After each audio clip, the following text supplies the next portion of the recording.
All right, everyone. I pledge allegiance to the flag of the United States of America and to the republic which stands one nation under God, indivisible, with liberty and justice for all.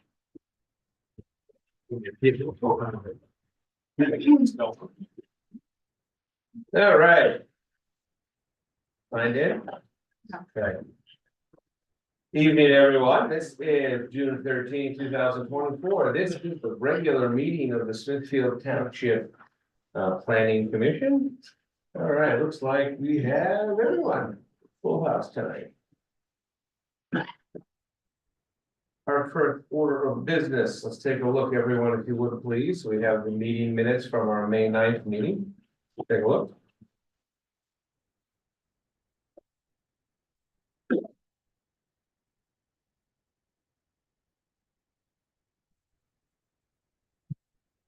Anything look?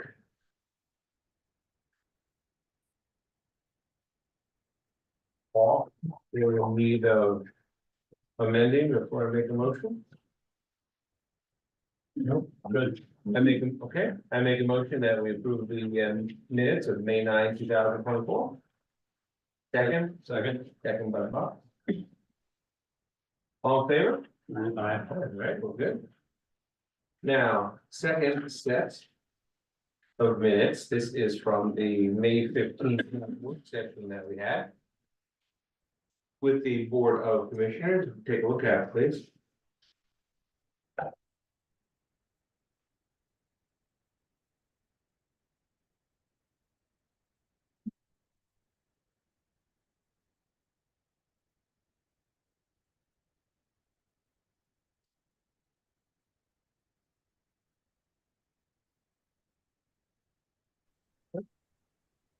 I'll make a motion that we approve the meeting minutes of the joint meeting with the supervisors of May 15, 2024. Any seconds?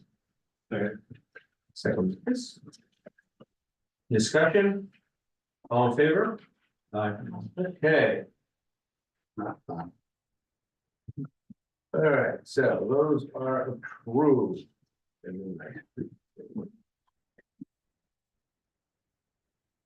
All right, couple of things here on the meeting agenda.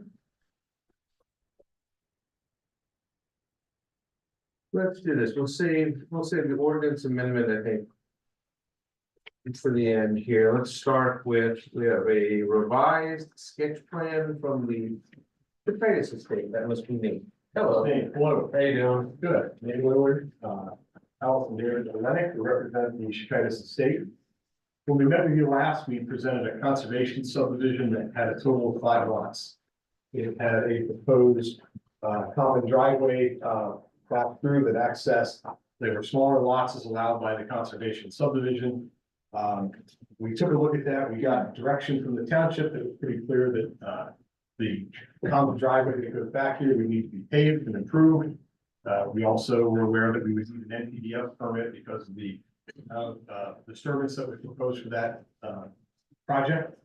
And we wanted to take a look at, we felt we could accomplish our goals, have less density, less improvement costs to do a standard subdivision potentially with 80,000 square foot, almost 2 acre lots and less lots, just having 1 lot for each existing house and 1 proposed development lot. And so that's what we've submitted, and we'd like to discuss that. We did have some questions about improvements and procedures. I think, John, you mentioned that it would probably be helpful to have a site meeting, possibly to look at this. I don't know. Well, we just recommend that for all commentators. Okay. Well, we'd be glad to do that. We'd like to travel back and forth from Florida, we'll be up for the next planning commission meeting. So, that certainly is an option if the planning commission would like to do that. We probably drive by it frequently and understand the site. We left that up to. So the revised, here's Hidden Valley Road. It proposes to continue to access a lot off of Hidden Valley Road that currently does. This has the existing house. That was approved in a subdivision with access there. It proposes a 1.84, which is about the minimum lot area on the corner of Hidden Valley Road and Franklin Hill Road. access is proposed off of Franklin Hill for that road because Hidden Valley Road was a private access drive only with 4 units, and it would really approve that way on the subdivision. So I think we may have some, John mentioned that maybe we want to consider requesting access off there, which makes some sense.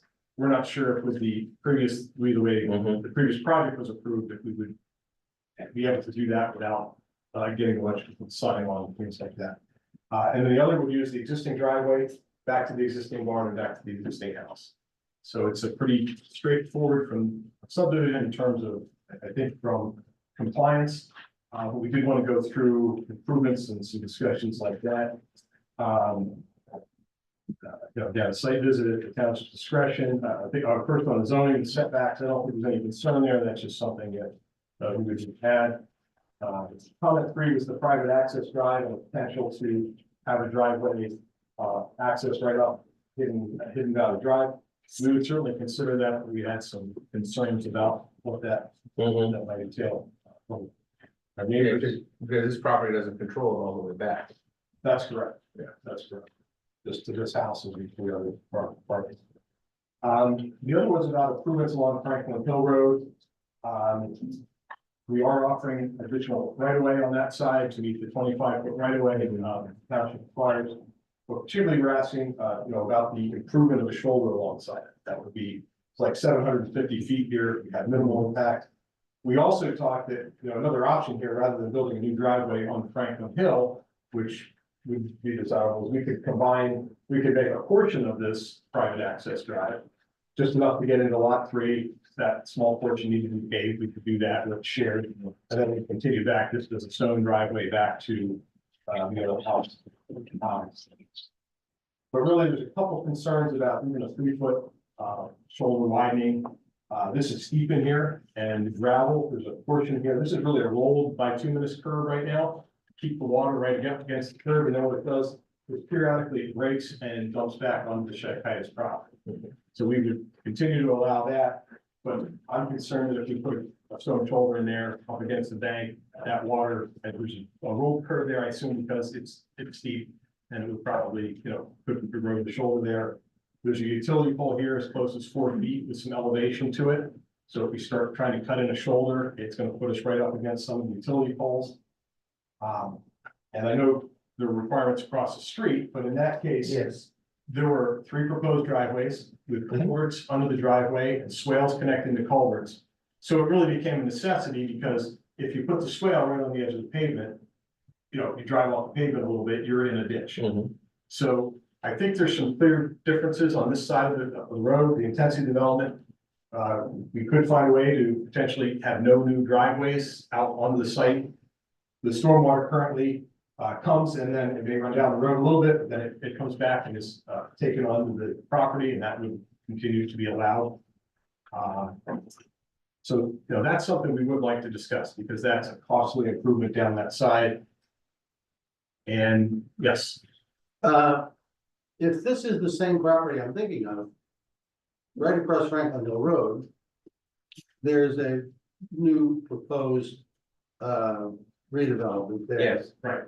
And there Albert was, Lane is right here. and there was going to be some stormwater conveyances built to convey stormwater off that property onto the Shakaitis property. There is a proposed culvert replacement, which would replace this culvert and discharge water here.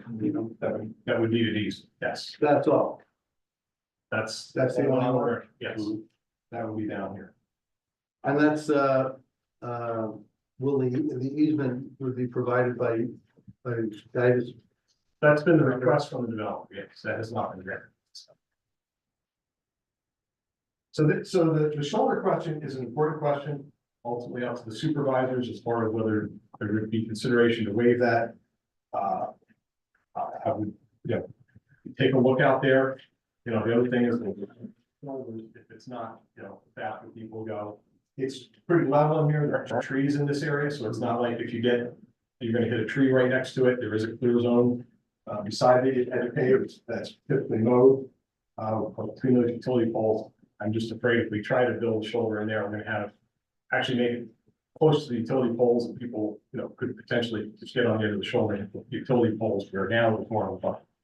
Yes, Dave. So you said it's steep there. Is it steep going down or keep going up? So the roadway is steep, in this direction, the roadway itself. Oh, the roadway itself is steep. Right, so the Okay. water that goes down along the roadway Okay, is just a little curve to keep it from Understood. going and eroding the side. but where is the grade elevation in relationship to the road? It comes and goes. This is a little bit higher right here, and then there's a cross culvert right here, which brings stormwater from the other side across, and then this water comes back in. Yeah. So most of the places through here, this property is slightly higher, but then it drops behind it. So the way it works now, the water runs down, and then there's a little So cut. what's the issue with increasing the right of way? I don't understand that. Yeah, There's no issue with giving additional right of way. That's not the issue. The issue is with the 3-foot gravel shoulder improvement. Oh, I think if we do the 3-foot gravel shoulder improvement, what we're gonna see is you're gonna put 3 feet of shoulder, and then it's gonna go up. We have a utility pole right on the edge of that, maybe 2 feet higher, so that we've got a gravel shoulder going right against the utility pole that's higher. And then the water will go down to the edge of the shoulder, and on that gravel, I think it will be erosive in certain areas along here. Whereas now it's running along a rope curve, and then when it starts to pick up flow, it just gets discharged onto the property in a low spot. And it just goes and it actually flows down to the property now. So one of the things that we've talked about in a recent similar discussion is sidewalks. And I know it sounds ridiculous, but at some point we may want them. With, on the outer development, weren't we looking at the sidewalk on that side, or at least having the right of way? No, we had this, we made them make the allowance so that it would be there. So we wouldn't necessarily have sidewalks on both sides, would we? Oh, yeah, it would We be, could. you could easily require it on both sides. So would we want to discuss that now as to include potential? Well, the right of, I think we're providing the same right of way as they provided on their side, that we, 25 feet from the center line. So that we're certainly willing to give the right of way. That's not, that's not a part of our concern. Our concern is it sounds easy to put a 3-foot shoulder down there, but we have utility conflicts. We have probably will create some drainage challenges. And, there may be a way that we can share this driveway a little bit and actually not have any new driveways coming out, which really on the other side, you can imagine if you have a driveway culvert, now you need a swale down to the next driveway culvert. And then, so there ends up being a swale all the way down here until we cross over. And because that swale is several feet deep right against the roadway, you need that 3-foot shoulder there. Or if you get a little bit off the pavement, you're right in the ditch. If that gives you, is that a fair description, John, of what? Yeah, I agree with that. So how do we overcome this? Well, our request would be not to have to give you the right of way and not provide a 3-foot shoulder widening on this side of Franklin Hill Road. That would be a waiver request. And John, you just said you're okay with that, is that what you meant? Did I say it's okay with that? I usually don't make that statement. I think with John agreed that this side over here was different. This side over in the way these Right. improvements, I think. That's what, I was agreeing with Nate's summary of what was taking place on Yeah. that side of the road. Okay. So what we're trying to accomplish here is we have 17.5 acres. We're trying to accomplish a subdivision that we have 2 lots, 2 houses, 1 lot now. And we're trying to add 1 lot. We're trying to preserve this area here as something like a farmette over 10 acres. We're trying to preserve these views and not just stack houses right here, these are driveways that come right out to the Franklin Hill. That's what we're trying to accomplish, and we're willing to compromise some density if we can, compromise on some of the improvements. And when it's important also that we stay out of the NPDS permit, because that's a lengthy approval. We feel you can build this house here with minimal earth disturbance. We wouldn't need an NPDS permit. We have some township stormwater standards to address, but not, it wouldn't take the permitting requirements that the NPDS permit requires and the length of time. So that's what we're trying to do. We're open to suggestions. We've talked about some other configurations of, maybe this house be on its own and this house be with the barn, because they, ultimately this is the view and they control that. But I think we're just looking in general on comments on, I guess we have a few more comments here. That was the primary one. Recreation fees, I think we'd be doing the 1 new house, there'd be a fee in lieu of, for I believe it's $500. That would seem to be the appropriate way to address that. And I think stormwater, we're saying that when we do this minor subdivision, it's under the threshold to do a drainage plan, but when they went to build the house, there would be a requirement that they address stormwater. Is that, are we in agreement on that, John? Yeah, we're in agreement that, I guess now, the stormwater must be addressed, and Right. how you choose to address it is really your choice. You do not have to do a plan for disturbance of less than 5,000 square feet, but you still have to meet the stormwater requirements, so at some point, at some time, there should be a plan to make sure that that occurs properly. Right. And we'll be glad to put that on the plan, a note, make sure that requirements documented. The challenge is now, you don't know the details of the house, you know, and so to do a stormwater plan for that we don't know the details of exactly where the house is gonna go, how it's gonna be graded out, whether, you know, it would just be challenging. I would be okay with a note on the plan that the stormwater has to be designed in conjunction with obtaining the building permit. So we would be agreeable to that. So I think the real question is, we're really just trying to get an answer of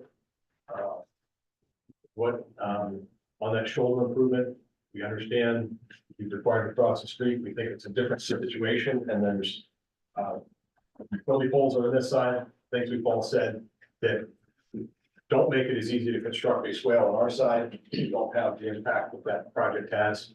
And is that something you would consider recommending board? I mean, we're informal tonight. Yeah, I'd like to look at it, just so Okay. I understand it better. Okay. I mean, obviously, there's a reason why we want that, it's for safety.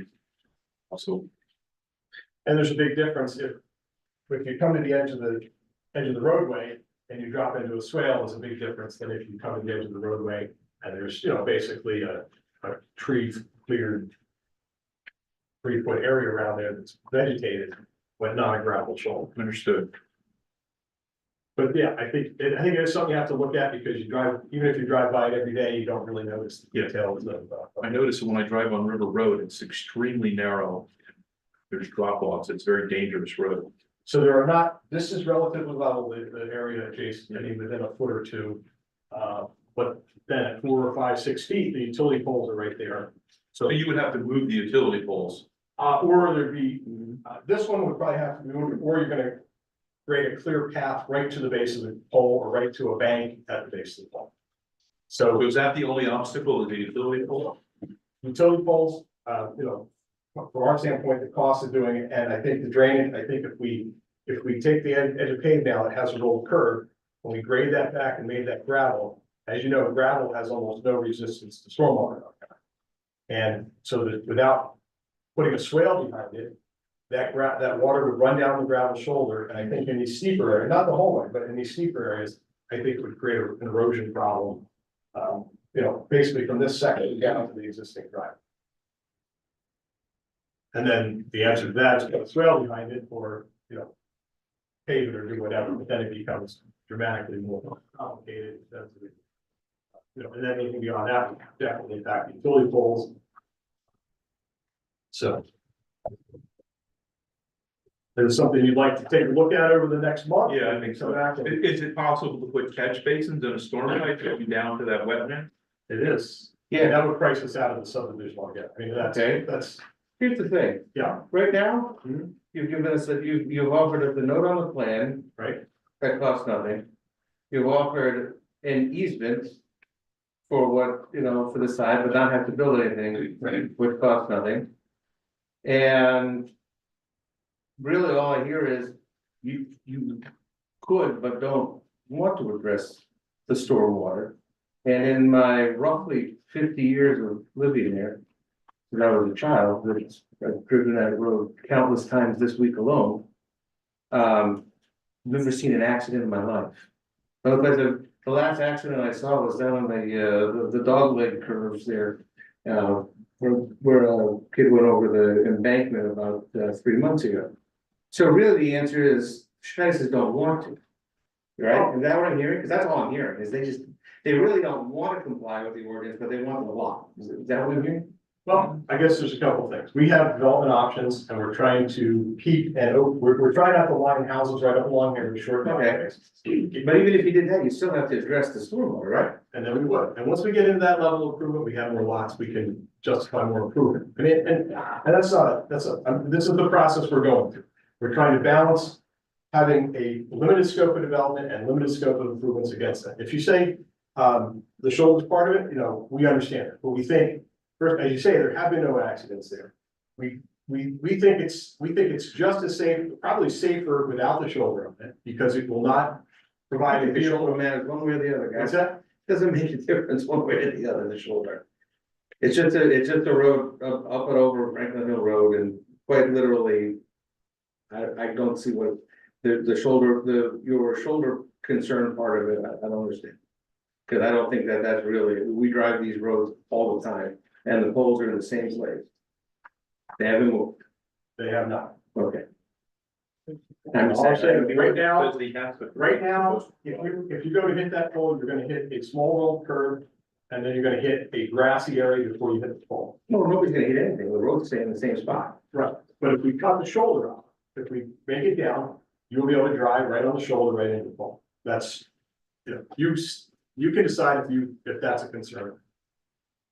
I think, so, What is the reason, I'm asking the other planning commission members, and maybe Ron, what's the reason that the ordinance has that 3-foot shoulder? Gravel shoulder, why do we have that? Well, actually, what the ordinance says is widening of the road along with the shoulder and swale. When we talked to, the development on the opposite side of the road, the planning commission recommended and the board, well, the board hasn't approved that plan yet, but on that development, the planning commission recommended no road widening, but install a 3-foot shoulder in lieu of widening the road. So when this plan came in, I suggested that, perhaps the improvements, rather than them having to widen the road, Right. they put in the same improvements as. Well, they don't even wanna do that. But what's the reason for why? Because Because it is, Franklin Hill Road is probably classified as a collector road. Collector roads are supposed to have certain widths by ordinance. Is that because of the speed limit and? Speed limit and volume of traffic. I think the consideration by the planning commission for the opposite was that we really don't think it's necessary to widen Franklin Hill Road. We probably rather not, but we do think that the shoulder would be a good improvement in lieu of widening it. So I would think that same logic should be considered here, whether you make them. Yeah, we have a or large not, discussion. your choice, but that's the logic. Plus the increased right of way for future sidewalks. Yes. Whatever. What's that future to do? Yeah, I understand Yeah. future widening if we need to do that. Yes. Yeah, I'm just wondering what life is gonna be like in 25 years, where more people are riding bicycles and walking to get places versus riding cars, which is why I'm a proponent of having at least potential sidewalks that we can create paths along our roads. And Which there's it that seems law. like we're looking at. So I think we certainly heard Scott's take on this, and maybe that speaks for the planning commission. No, I want to speak for myself. I had 600 people. I personally would like to just drive by there and look at it and see what, what the hardship is. At least from, And if you'd like to meet out there, we could do that as well, where we look at it individually. So I think that really, other than the other comments that John had, I think that was really the only one that we wanted to really discuss in detail tonight. So this, so Nate, you made comments about you could put additional lots in. I think you did have 1 or 2 others previously. we had, this is a total of 3. We had a total of 5 with the conservation subdivision. But again, even with that was a 10-acre But they were then lined up along. along the private access route. Yeah, we've been trying to, Okay. eliminate driveways. So let's just say that this goes forward and you've got Right. 3 lots. Right. Could somebody then buy that 10-acre parcel and slice that up? I guess if in a standard subdivision, if that's not restricted, that could happen. Well, they're gonna run into a real problem it's all wetland. Well, that's what I was. It's not, it's here, you know, they would have. That's entirely wetland. That's what I thought, that's what I'm saying, how many lots? Yeah. These are the, yeah, it looks like you've The got, old car, I guess, Salem Road's down here, there's that, Yeah, they are still got their area. okay, and then So, the other part looks like steep, So slope, that right? would get steep in here, yeah, Yeah. so there is an area right here, so maybe that could become 2 lots, I don't know if it's practical to do that. Well, what you're proposing, Nate, it doesn't prohibit someone coming in the future who's willing to pave that driveway and doing the same plan that you had before. We took a little more area away, but you're right, I mean, it doesn't take away their rights to develop, I mean, I don't know if that's important to the township, we could consider restricting this lot, if that is important to part of your determinations, I mean, that's the intent of. No, that's good, they really do want to give us 10 acres a piece, and if that makes a difference on how you look at the improvements, I think that's something we could discuss. Yeah, but my point is, it's sure, it's nice having 10 acres, but that doesn't mean it's gonna be that way forever. What makes sense is going to put a covenant on the plan that it could never be further subdivided. If that's important to the township, then with that, helps with the process.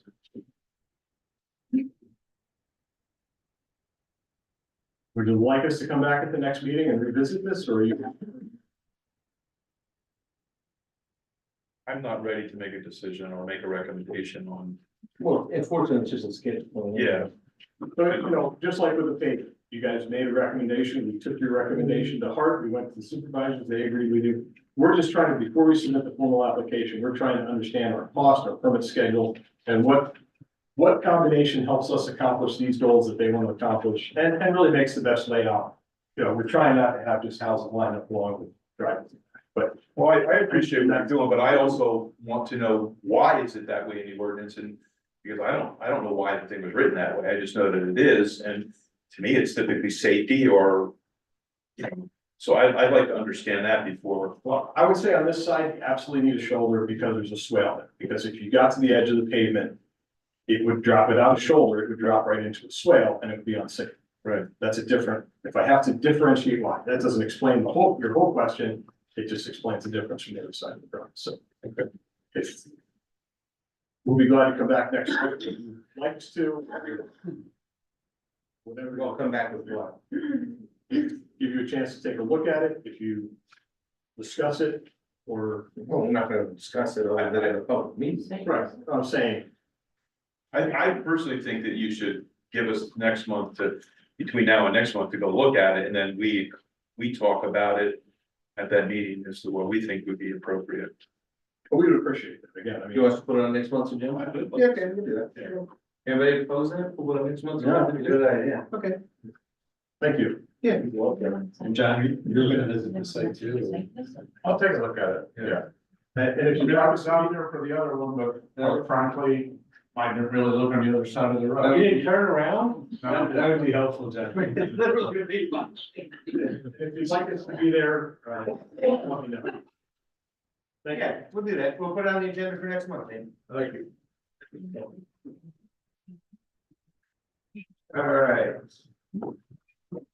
Let's look at the sketch plan. We'll go slightly again out of order. Let's look at the sketch plan for Shawnee Plan Residential Development. What are we looking at? Hello. Hi, how you doing? All right.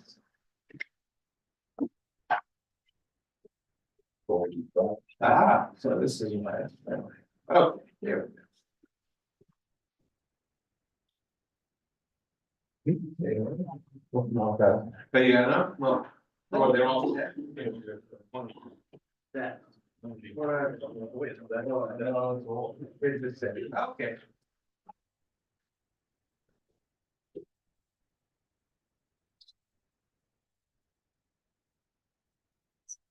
Good. Right. Hello. My name's Ted Hunter. I have met some of you before. I'm not sure I've met everybody before. I'm a real estate developer. My business partner and I own the Shawnee development. We are here talking about stage 1B. been involved in this project for many years now. Stage 1B, to familiarize if you've got that plan, it's located between Hollow Road and Shawnee Valley Drive. Shawnee Lake and Sun Mountain Lake dams, the property is around those two lakes. You can kind of see it on the aerial map. You see the ski Shawnee in the background. But you're not directly across from But it's not, this thing doesn't work on the screen. That's what it is. it. It's before you get to the ski slope, right? Correct. Yeah. Right. There's an open space where the Sun Mountain Camp used to be above the Sun Mountain Lake.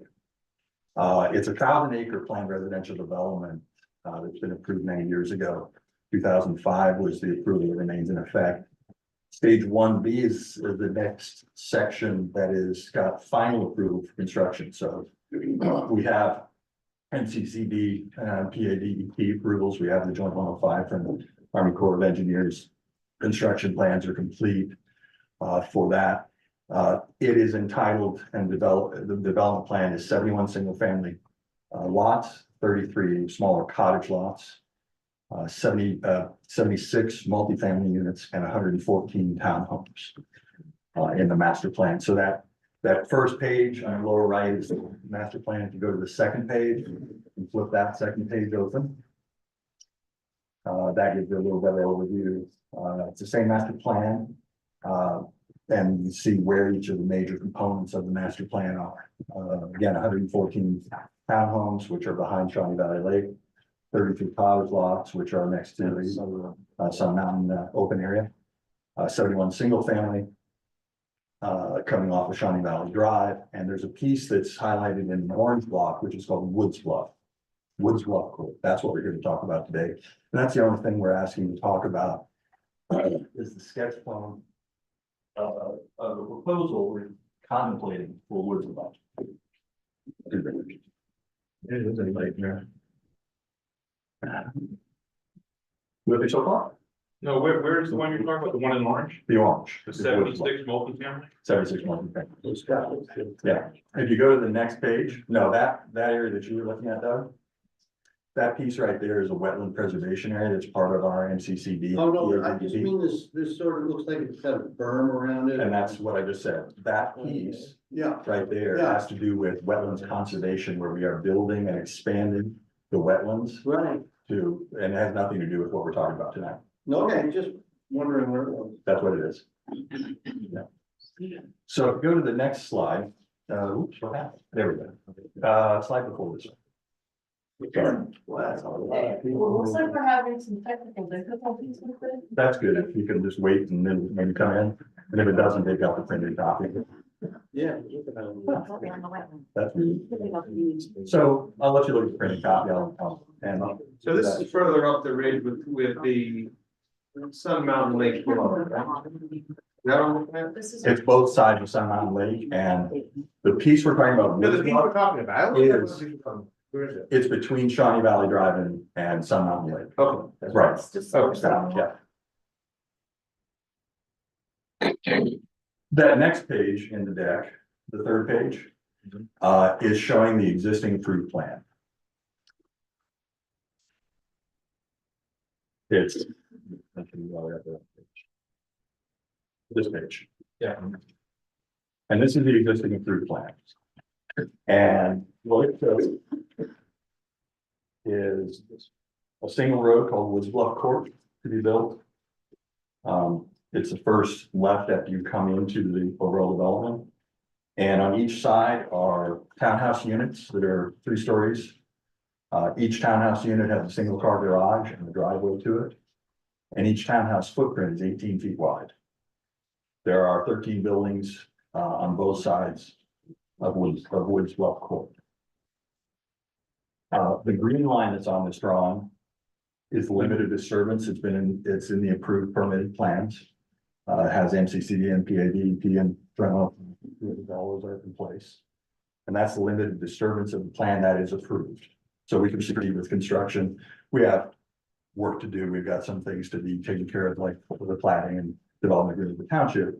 But effectively, this is what we're allowed to do. we've looked at the housing market. And in the course of that process, we don't believe that these 18-foot townhouses are the right thing to build anymore. If you look at the other section where we're building townhouses, those townhouses are 24 feet wide, they're more generous, they're more spacious.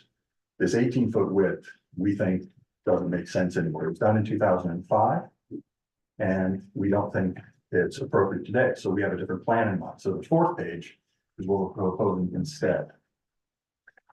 On that, Woodblock Drive, the center line and the geometry of it remains identical. So it's the same horizontal and vertical geometry. The cul-de-sac at the end is identical to what it was before.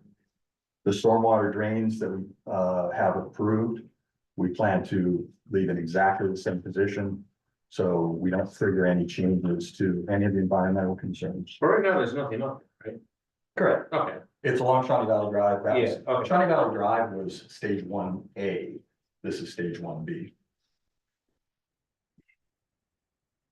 What we propose, though, is instead of having buildings on both sides of Woods Bluff Court, the Woods Bluff Drive, we can change the residences, the building designs, instead of them narrow 3-story tall townhouses, we're looking at flat over flat is what I call it. It's a 1,200 square foot unit. It's all a 1-floor unit. And it's three units stacked one on top of the other. So the ground floor unit, second floor unit, and the third floor unit.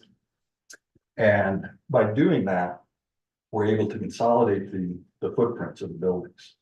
So instead of having 13 building footprints, both sides of the road, we can have the same, we have 76 units approved. We're proposing 78 units, but all on the single side of the road. So all on this the Sun Mountain Lake side of the road. By doing that, the top side of the road here, we no longer would be clearing the trees out of this. We would no longer be doing earthwork in this area or this area down here. And instead, we'd be able to keep that and increase the open space by doing this plan. We think it's a better residence. We think the market will be more attracted to it. We think it's diversified from the townhouses we're building in the other section. So instead of having more of the same product, we've got really different kind of a residence to offer to the market. And environmentally, we're very pleased with the idea of reducing the amount of excavation work and clearing. I've had meetings with Monroe County Conservation District yesterday. It was well received. We met with them to discuss what we would be doing is applying for a minor amendment with MCCD and going through the minor amendment process. But where's my numbers? Just to give you a sense of it, the amount of impervious surface is reduced by about 20,000 square feet. So about half an acre that will no longer be paved or covered with impervious surfaces. And we're able to increase the undisturbed area by a little over an acre, about 50,000 square feet by doing this.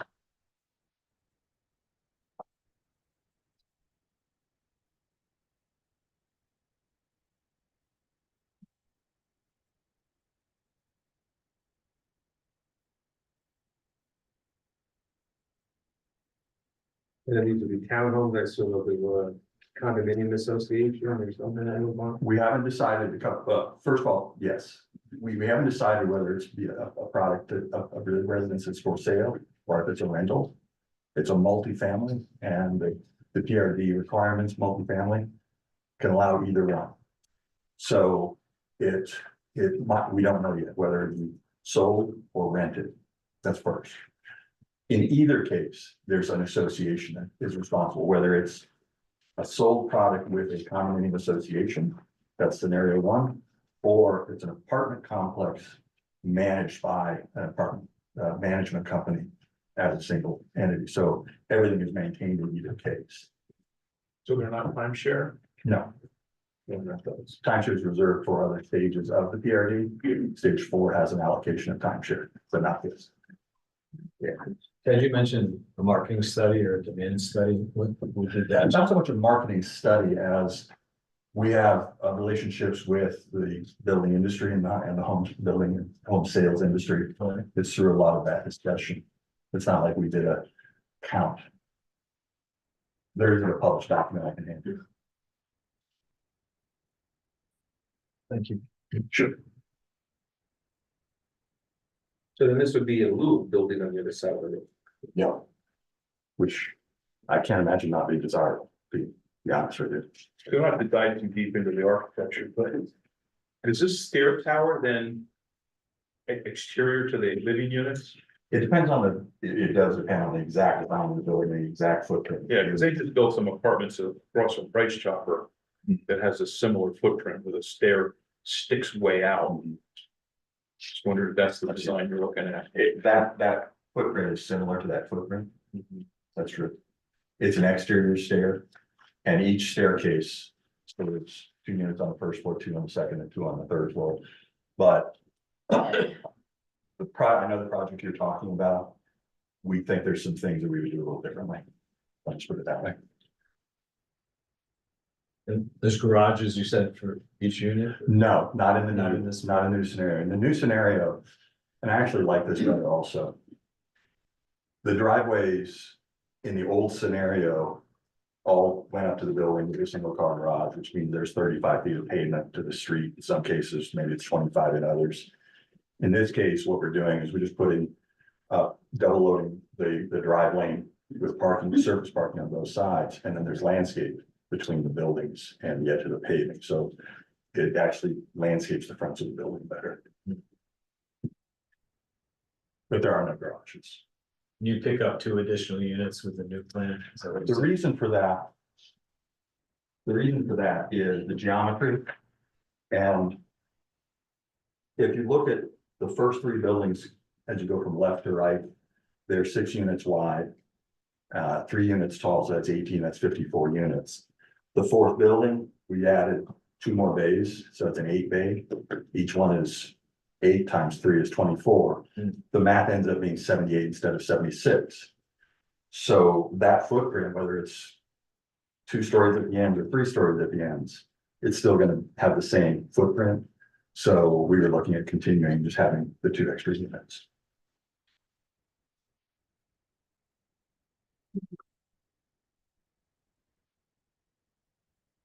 Well, they can build it in one with the others, right?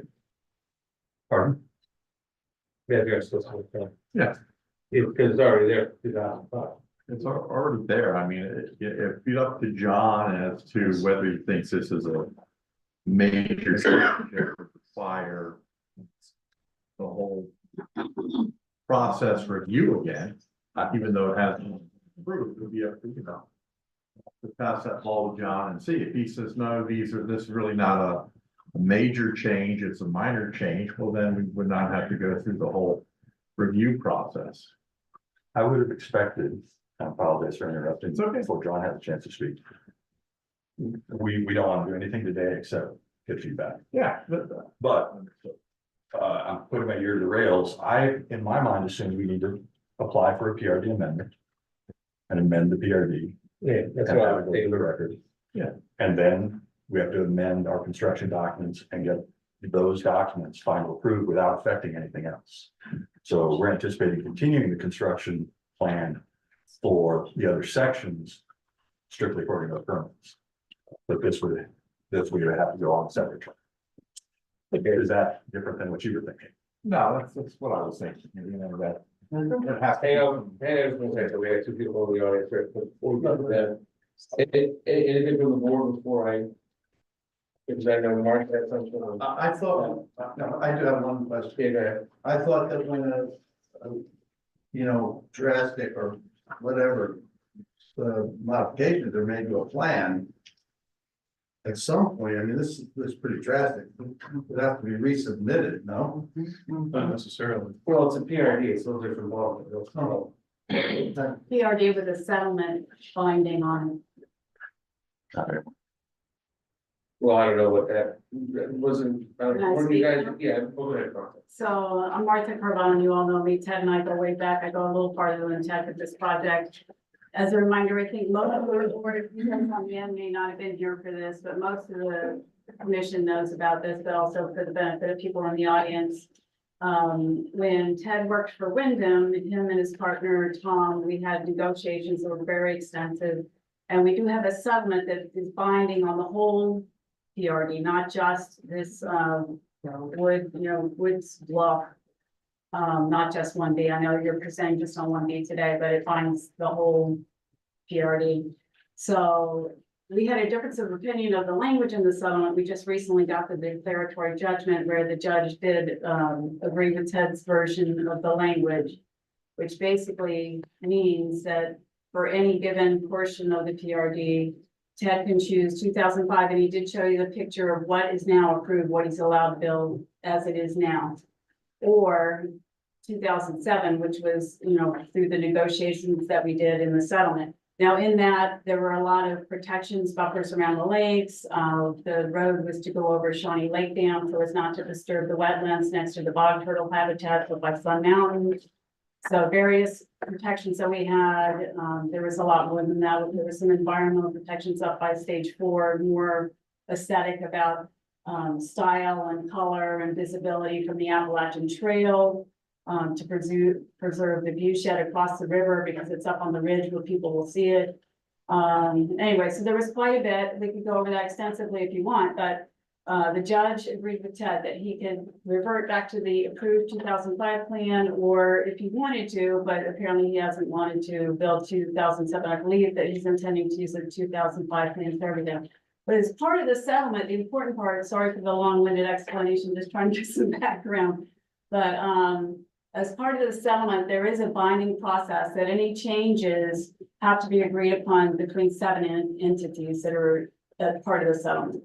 So we're certainly open to talking about changes. I came to hear what was going on. Although sounds like it could be an improvement in this one area, there's other areas that we're looking at. So the whole process would entail negotiations and agreement, and it also says in the settlement that whatever is agreed to has to be approved by Monroe County Court of Common Pleas. So there's a whole process, set out in the settlement that's still binding. The settlement agreement was conditional. If our company chose to do the 2007 plan, what Martha says is true. It's my belief, and I believe the courts agreed, that all those conditions don't apply when you go back to the 2005 plan. That's not what the judge said. In his Listen, we're not having an oral argument here. It was a lot. Planning commission. Look, we have our own, obviously our own job that we fit into here, our own, we're one of the cogs of many moving parts here with the Shawnee Valley.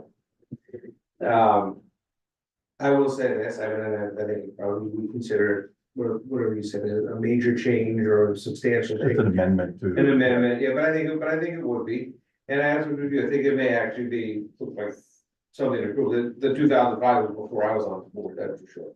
And it might even be an improvement. Whatever else is happening in the Court of Common Pleas, between you guys is over There there. was a lawsuit with the township actually. Yeah, I know, but that's a court-related thing. This is a planning commission thing that goes, we're not in the, while we may have some of the same players, we're not in the same arena here.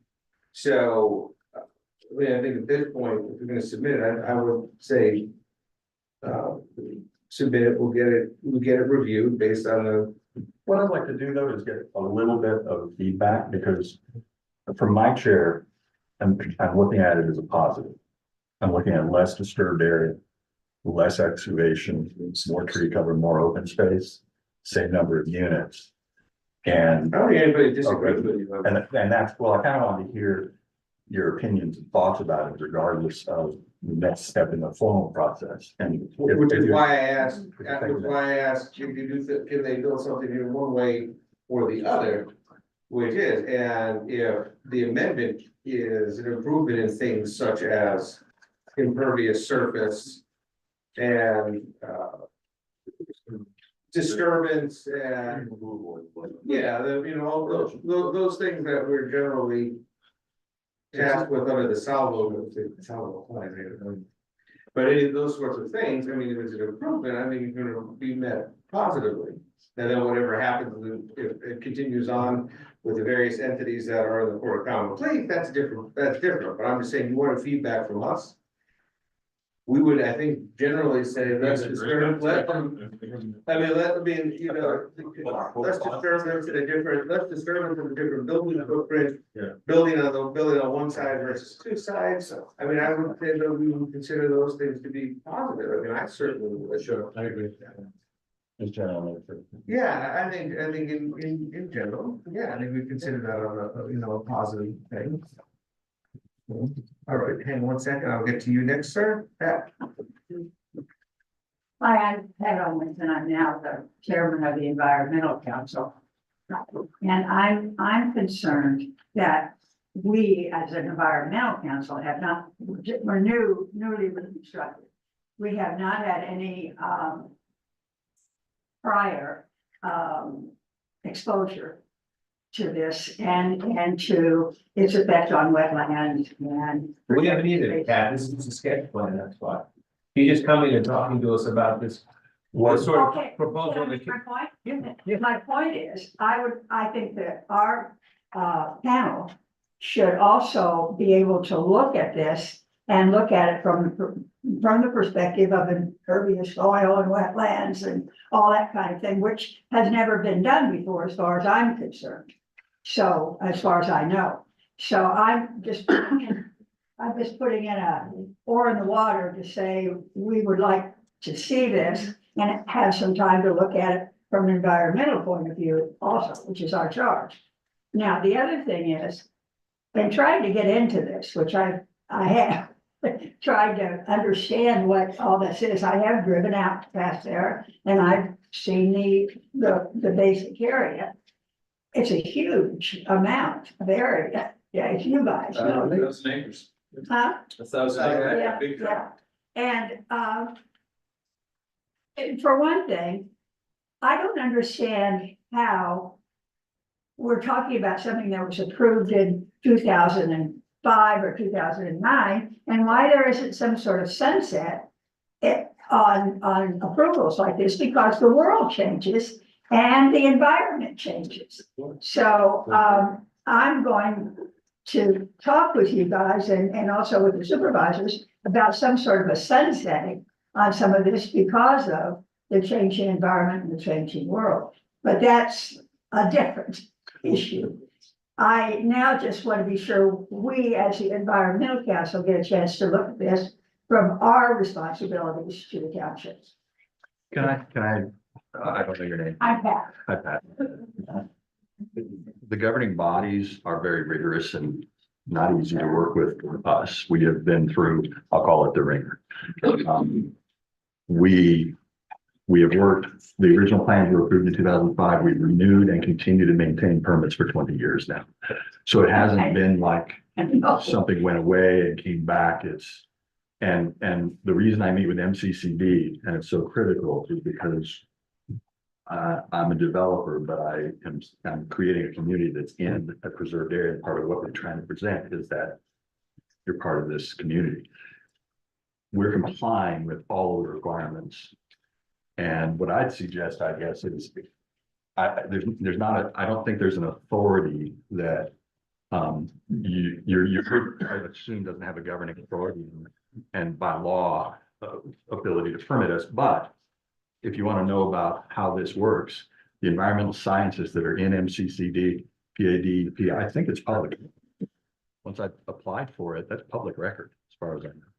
And the information, we can't do this without going through rigorous environmental responsibilities. We are protecting the wetlands. We're actually rebuilding portions and expanding wetlands. But you hear my point that was a long time ago. No, it's actually a couple of years ago. It's been continuous since then. Okay, thank you. And it's updated is what I'm saying. We didn't sleep on it and come back. We had to renew and update and change and modify. Well, thank you. And there's no perfect environmental solution when you build. Thank you for that.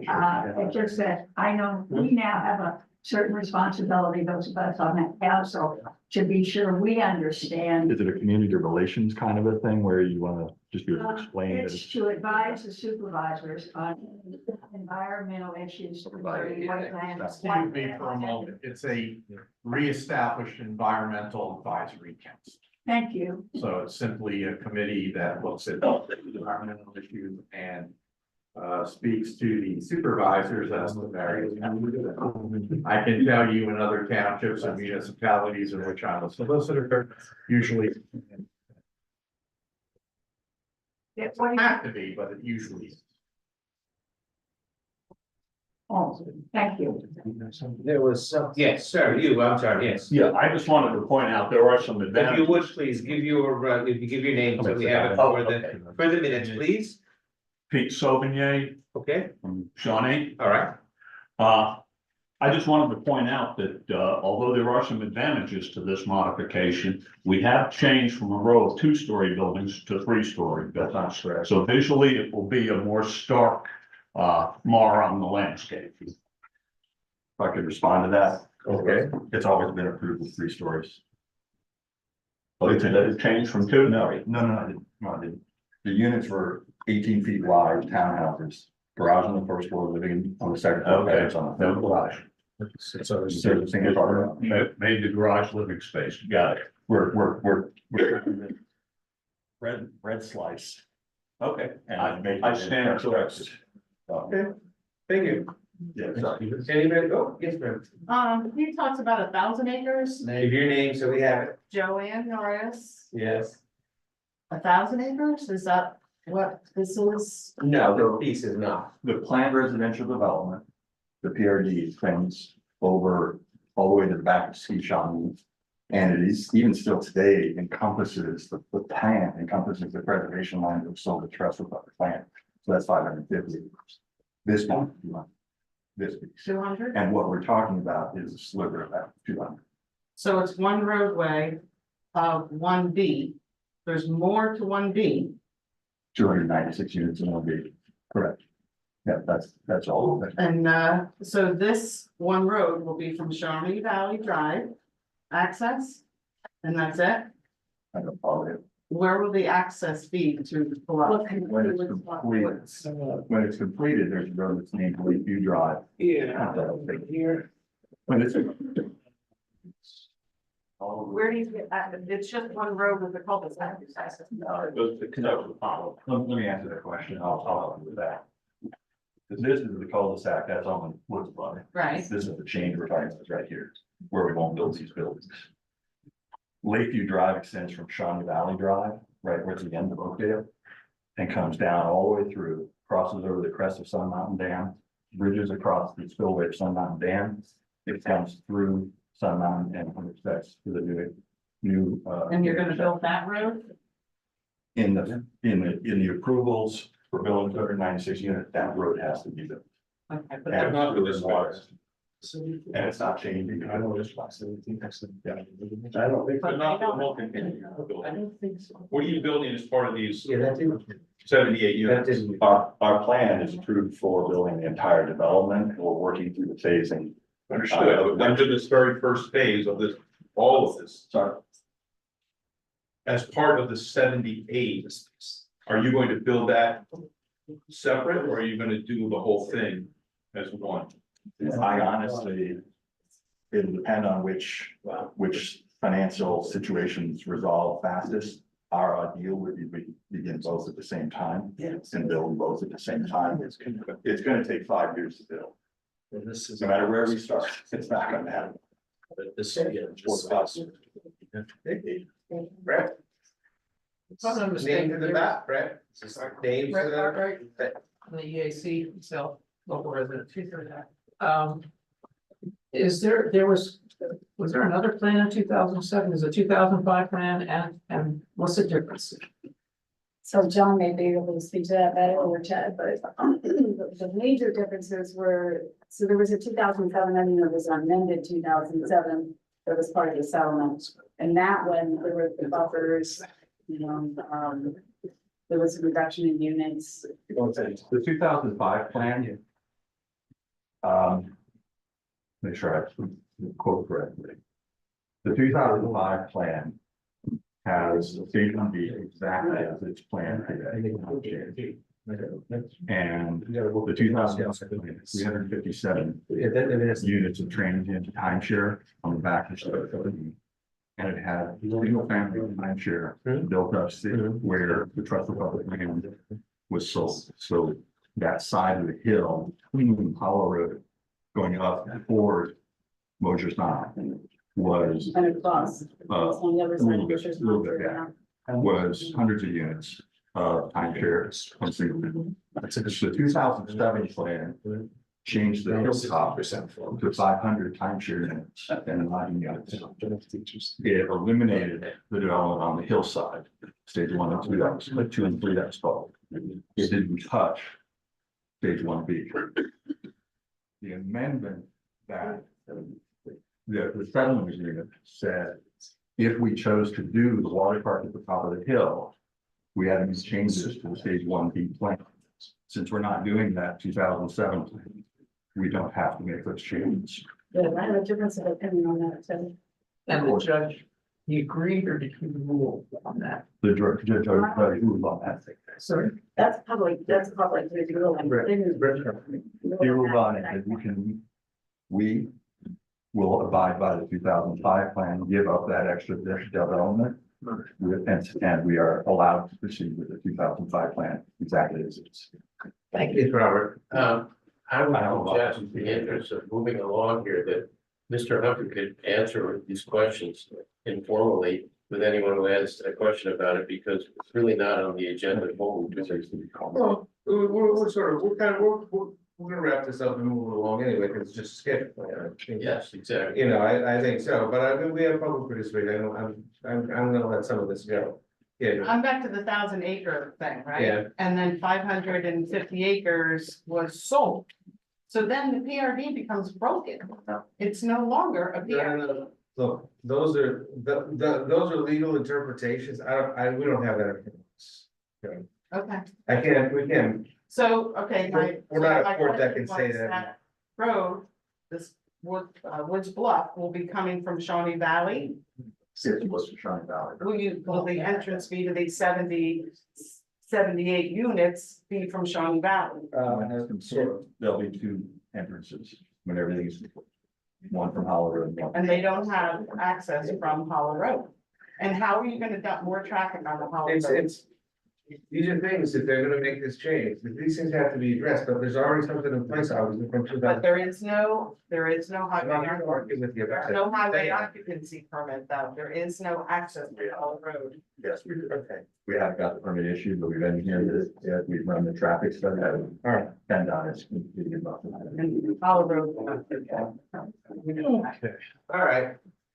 Well, thanks for coming. You want my set? Yes, that'd be great. I'd love to. She can have my set. I'm sure when it comes back, we have others here. You have it, Fran. So this is just part of 1B. When does? No, that's just this is what he just gave to us tonight. So we could have this discussion, so it's all preliminary stuff and that's, but really, but you're welcome to it, he's handed it up. Okay, Martha. All right. Thanks for coming. Yeah, thank you. All right. The last thing we have, well, no, the second last thing, there is question of ordinance amending in the M1 zoning district. Okay, little view of it? No, these have just been prolonged, Mr. Chair, because the supervisor kind of adopt these 2 ordinances on June 26th and 24th, whatever it's for. 2 ordinances. The change in zoning district for Pocono Record and the Pocono Airport, I'm sorry, and then the ordinance amending chapter 27, stormwater and wetlands. Is that the same? Those are 2 different ordinances. So they want, the supervisors want to adopt them by the 4th Wednesday, whatever that is. And in order to do that, these ordinances have been set to 4th Wednesday, 26th. They have been set to Monroe County Planning Commission, And they are on your agenda for, review and comment pursuant to the NPC where zoning amendment changes need to be reviewed by the planning commission. And we have not received anything from them. I mean, other than today, I mean, literally, we know nothing about this. What is it? Anyway, tell us all. I'm not sure. I'm not either. Yeah, I see. Yes, which application are you looking at? I can address the airport rezoning request. Okay. Yeah, I'd like to hear that. All right, Nate, why don't you help us out? So, we've gone to the supervisors, I just put on this as a rezoning request, just to change the zoning district. This is Airport Road, and that's where the airport is located here. Yeah. So we're talking about the property immediately across Airport Road from the airport. This is owned by, Pocono Stroudsburg Airport Inc., Bob Strens. And right now, the property line runs this way. Yeah. This is a tract right here. And what we're asking is that 4.2 acres that is located right here Square. be rezoned from its currently in the R1 zone to the M1 zone. So this is all in the M1 zone as part of the lot. He owns this lot here. And we're asking the full. Airport owns the same as lot of lots, both these lots. No, and the name of the name of the corporation that owns the airport is, I'm not sure about the airport. oh, okay, so This is actually. we're talking about Bob Strand's property? Yes, I'm talking about. I just think he had any left. This piece right here, and it comes over like this. There are two lots subdivided. This piece, there will be 11 acres, 0.3 remaining, so it's about 15 acres now, and then this part. So what we're asking is between the two lots that he owns, Yeah, we're asking this 4.2 acres, so it's industrial across the street from it. It's industrial to this side, and this is the creek, so this is physically divided from the other residential part of this lot. It's physically divided by the floodplain and wetlands and the creek. Yeah. So, I mean, it really, this is a field here, the lot line goes to the middle of it, the zoning line goes to the middle of it, but this is what we're asking to be included in the industrial zone. that, Nate, what is the, you know what the purpose is to get it rezoned? I don't specific. Does they have a plan? Whatever, no, I don't think we have a zone, and I think we can rezone, you have to, anything that would be permitted in the industrial zone could go. So this is still Bob Strand's property? This is still Bob Strand's, Okay. their Pocono Stroudsburg Airport Inc. And I think, I think having the lot line, we're certainly willing to make a lot line adjustment here if the rezoning goes through, so that this is all industrial and this lot is all residential. I think initially had the lot line actually been here, that would have been the logical way to draw this Can I, line. can I just walk up there? And remaining R1, probably pretty difficult to work with anyway. Wet, it's amazing. It is, I think we'd have limited. I think it would be a limited- Limited residential use. Limited spot. Here's the airport. You should That's have correct. Mr. Chair on Right. the. Yeah, but you can't see that very well. Yeah, you can look back a little last time and see it. Airstrip Road, that's Airstrip Road, here's the old. The coloring covers it up. Turnaround. That's the subdivision that was done at one point, that exists out there now, that's the way these lots were laid out. We're Those are all existing lots. No, really, it's two different things. I was mistaken. I didn't understand it either. No, here's the airport, is Airport Road.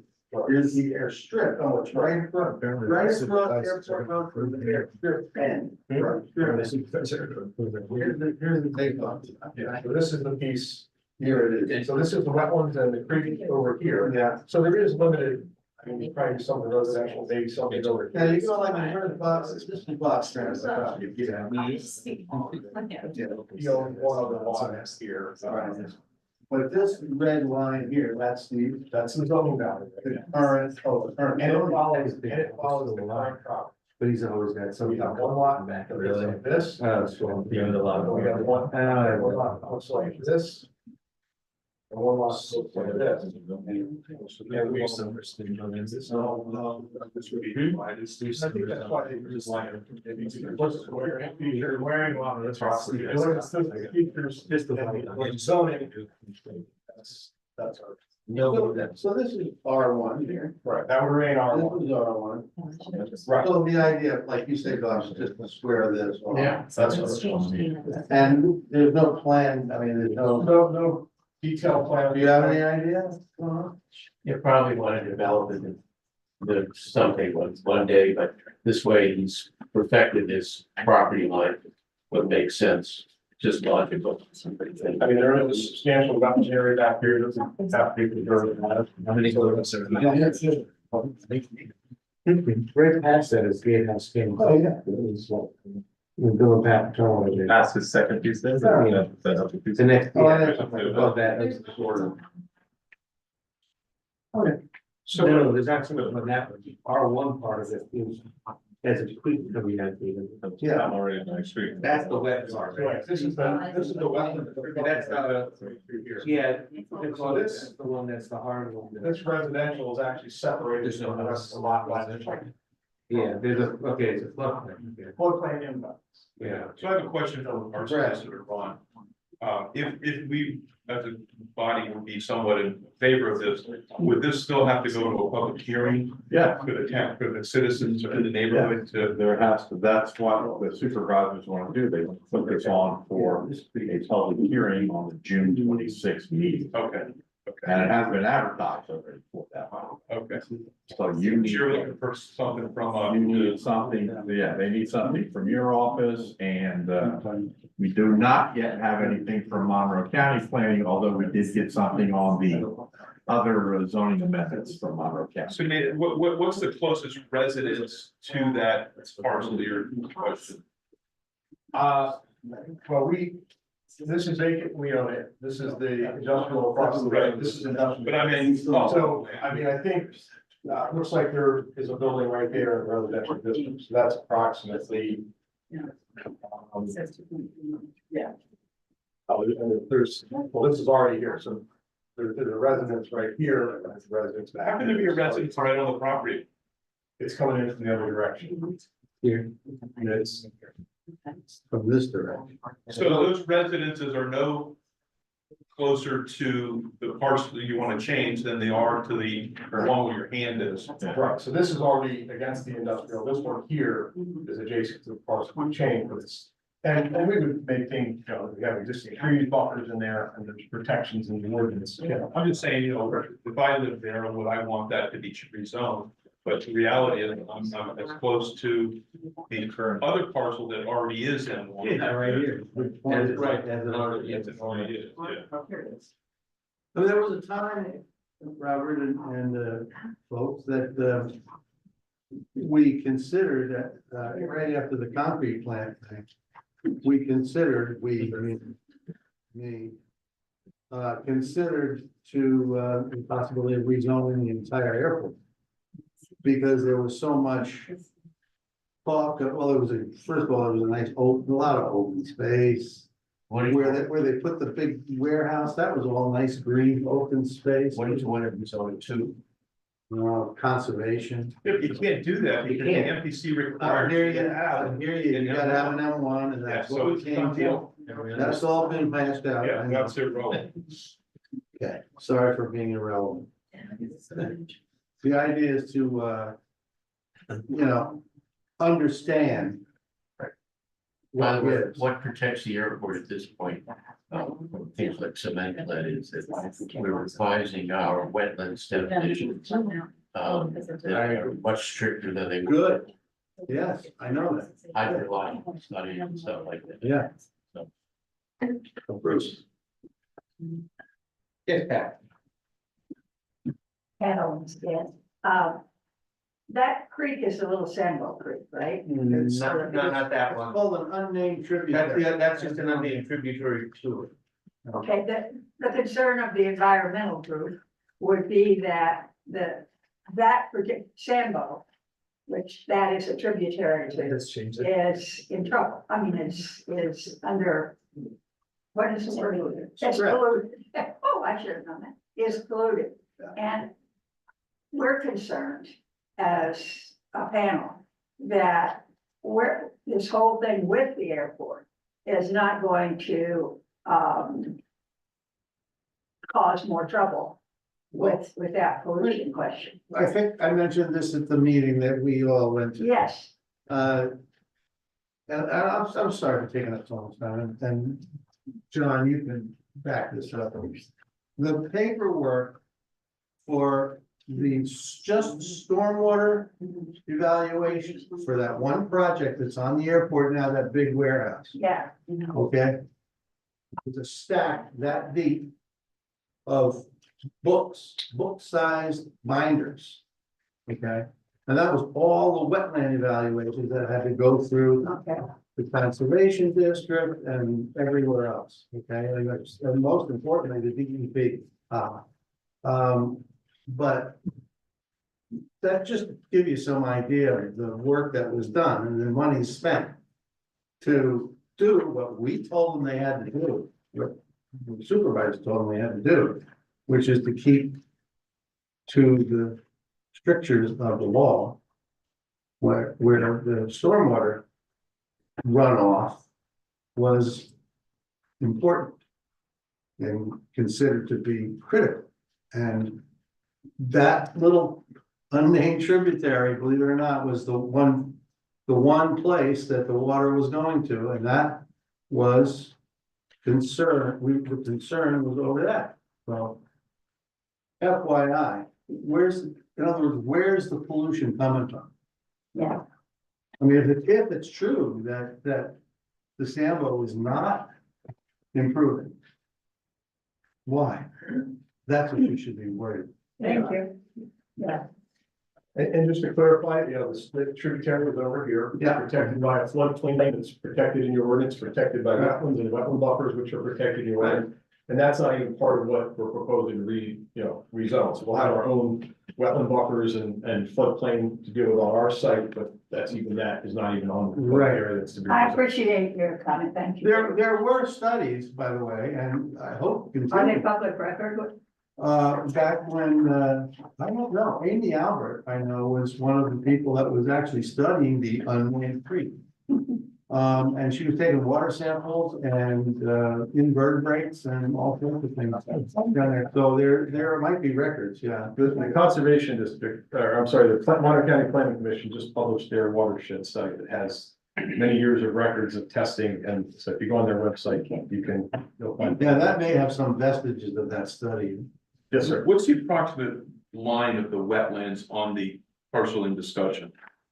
This is from a record map. It appears there's a wetland right in this little area. So it might be maybe a tenth of the, So the upper top corner, that's woods? this is all woods. It starts to go hills. So there's a floodplain right here. This is upland, this is the field, this is woods. There's a floodplain line in here, there's a wetland line in here. So the buildable portion of that is just that little bit right there. It's really right here that would naturally connect. Right next to the road, basically. And that's really part of the reason is that kind of separated from the rest. And then what about the other parcel that's already M1 to the right? This piece, Yeah, so I believe there's a pretty substantial wetland back here, which would be protected. So we're really talking with buffers, we're talking about something right in this would be the primary development. Hmm. so without that parcel being rezoned, it's almost unbuildable.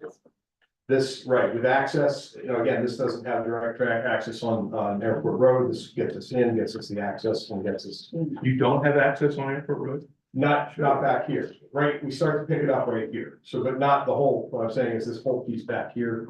It's not till we get out along. And that's because of the wetlands. That's because of the this lot configuration. We start to pick up access right about here, just because we don't own this piece right now. Oh, okay. We start to pick up access here, so that gives us more, so we have access here. And this would improve our. Yeah. So that lot is, the next, the one, the big one on the right, The big one. 11.3, whatever that is, that's unbuildable for practically. Well, I mean, this area would be developable right here, this coming on the property line and within the buffer. So this certainly makes it more easily developable. And it really wouldn't make sense to develop this in industrial and this in residential and the field right next to it, I mean, from a zoning standpoint. Understood. Yeah. All right, so what do we need? Ron, All you need to do is make a recommendation as to whether or not you support this amendment, whether you don't support this amendment, or whether you support the amendment with conditions. You wanna make a motion? Can we make a condition that nothing be built on that property? If that's the recommendation and that's the motion passed, yeah. Well, that's what back to the. Whether or not- Why would they wanna do this unless they're gonna develop it, or make it more saleable? I was just told by our supervisor that, Bob just wants to square off his lot. And he's gonna spend money to do that? Square off the zoning district, so we can include this in the industrial. Right. Options for. So it can be So he can develop. at some Yeah, point. or another. the idea is that we are looking to do industrial development on a portion of that change that is suitable, for that. type of- Basically, he wants to make it more valuable.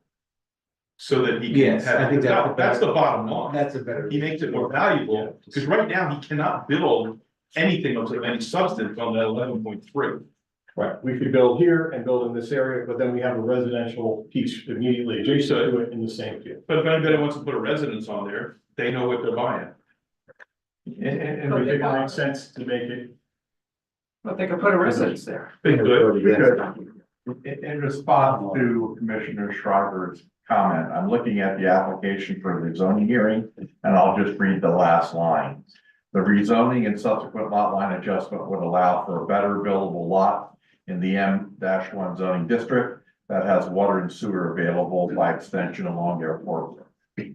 So the positive of this, in my opinion, is that it does create tax revenue for the township without a burden on services. And it is an M1, and we do need those types of businesses in our township. So I don't know what it's gonna be, but presumably it would be a business of some sort. And we think since it's M1 across the site, M1 adjacent to it, that from a zoning standpoint, we think it's appropriate zoning to include this. But I think you're absolutely right. What I would question is, what's the negative? I don't know what a negative is. Well, I look at it from the standpoint of, if that was my house, would I want it to be rezoned? And that's why I asked a question about what is the proximity of the other residences, and they're already close to an. And they're already next to the M1. They're already next to an M1. Well, they're next to the M1 part that's all water. Yeah, No, that's not true. This is. No, it's not water.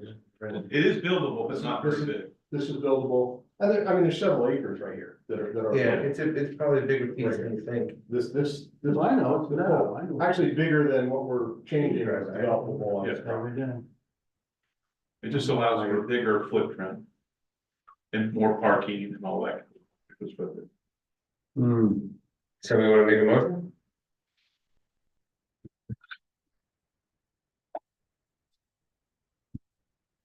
Total Joe. I'll make a motion that we,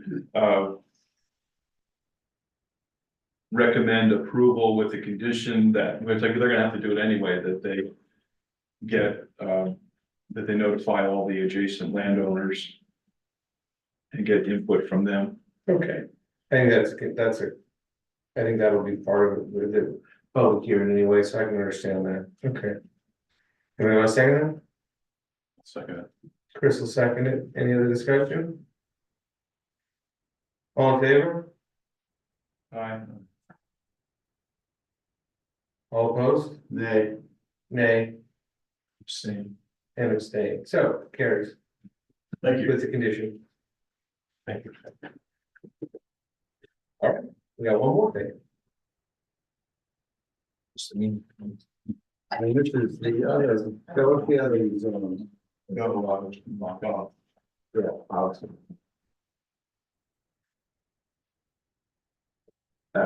What's the other one? The other one is a wetland change. And the ordinance That's is, this. no. No, that's the other Like one. this. Yeah, this is it. It's got the- And then there would be a Monroe County review, but you should have the ordinance in front of you. Was it attached? No.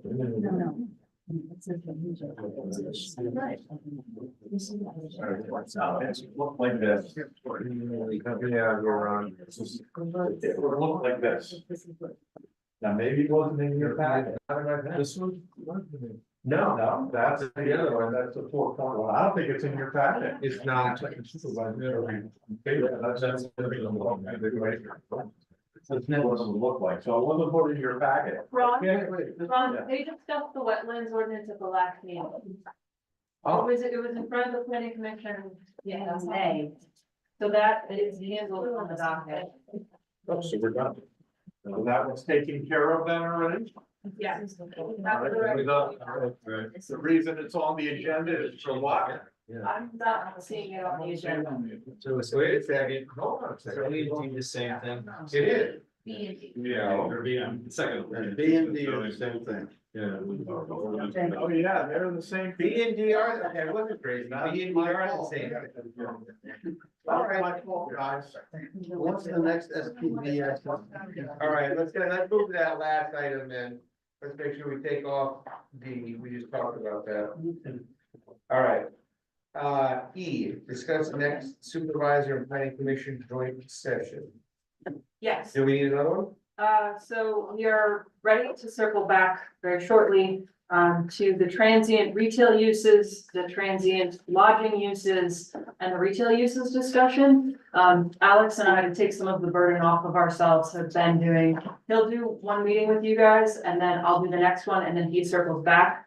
So when you guys last met with Alex on 15th, you went over his stuff. And we forgot to set our next meeting to circle back to those things. I had suggested June 27th, which is your work session via email. Hadn't heard back from anybody. I just wanted to touch base and see if that day would work for you. And if you wanted to go over these things again. What time? What are we discussing? For the 27th meeting, you would be discussing, it would be 7 o'clock, just like your regular meetings. The planned one. It would be the transient lodging uses like hotels, motels, going back over all of that stuff that you would discuss. Oh. And then the transient retail uses, and retail uses as a whole, like, So this is like possible changes to the ordinance. Sorry. yeah, this is back to the zoning. What were you saying for the retail? I'm sorry, I missed that. Transient retail uses and retail uses as a whole, like farmers markets, Okay. all of those different things and what has definitions in our ordinances. And the other one? There was something else. Lodging. Transient lodging. Yeah. Transient. What, motels? Yeah, after you guys had discussed motels and hotels, there was a discussion at length about changing what the definition of an inn could be. What is the definition of a commercial camp versus a membership camp? We're circling back to that discussion again. So do you have recommendations on what you want the changes to be, or are we just all going to collectively come up with changes? At this point, I am still working on compiling everything that we recommended, but the plan for that one is to take all of the changes that you guys wanted, like specifically. Well, the big one that stands out that's very simple is that motels and motels and hotels are going to be separated. And motels will not have an internal lobby, there'll be direct access to outside. Whereas hotels will have an internal lobby with access only from the inside of the building. I believe, if I remember correctly, your intention was to make hotels a principal permitted use and make motels a conditional use. Because you wanted the nice or built up possibility of a hotel with internal access. That's stretching my memory a little bit, but that's the concept of the discussion that will be had. I personally think it's extremely difficult to have those kind of meetings and discuss that intricate detail, which is why we have a signed subcommittee to meet on that ordinance. I just think we're spinning our wheels when you've got everybody on this panel plus supervisors trying to drill down into details on an ordinance like that. Here, here. I just think it's impossible, because I'll be honest with you. I don't think people come prepared to really dive that deep. So then would it be, the planning commission's desire that I take some time and do a little bit more work on that and come to you with a draft final product? Just. Yes. I think, Yes. Oh, yeah, okay. I personally think that it should be done so that you tell us what are the problems that you see or the supervisors see with the ordinance as it's currently written. And what are the recommendations for improvement before you start crafting a whole new ordinance and spinning your wheels. And maybe give examples or something like that. But for us to come in here and get into that level of minutia detail, just isn't gonna work. Okay. I mean, it's difficult enough with three of us having Zoom meetings every Tuesday to discuss the sign. Yeah, right. It's extremely difficult with three people. Okay. That's my opinion. Yeah. So give us a little more to work with and then we'll schedule. How about we do that, all right? And tell us, you know, what about the ordinance, you know, what. Tell us where it's coming from, what you don't like, what do you think is, you know, why. And what was the catalyst for this to happen? Back, so the definitions weren't, the board felt that the definitions weren't necessarily clear. The way our ordinances are designed right now, there's not really any difference between a hotel or a motel. Because both of them are allowed to have access to the street or internally, both of them can have a lobby. Or not have a lobby, so why have two different definitions for something And that, there's an even more pressing problem, which is, what's the difference between a motel and a long-term lodging facility? Extended stay. Extended stay, thank you, David. addressing all of those definitions is part of what the board wanted to look at. Yeah. Was where are the definitions, where are things actually going? Okay, We're at a point now where we've had so many ordinance updates that we need to go back and just look at everything. And that's why, right now, we've got 13 active ordinance updates. Yeah, that's too much at once. Let's stop right there. Let's, you know, Yeah, we're moving fast. yeah, we don't have to move fast. We don't have to move fast. or we're gonna screw something up. Yeah. We'll move fast. Of course, when you talk about resolutions versus like ordinances. Cause resolution in my mind, it's like.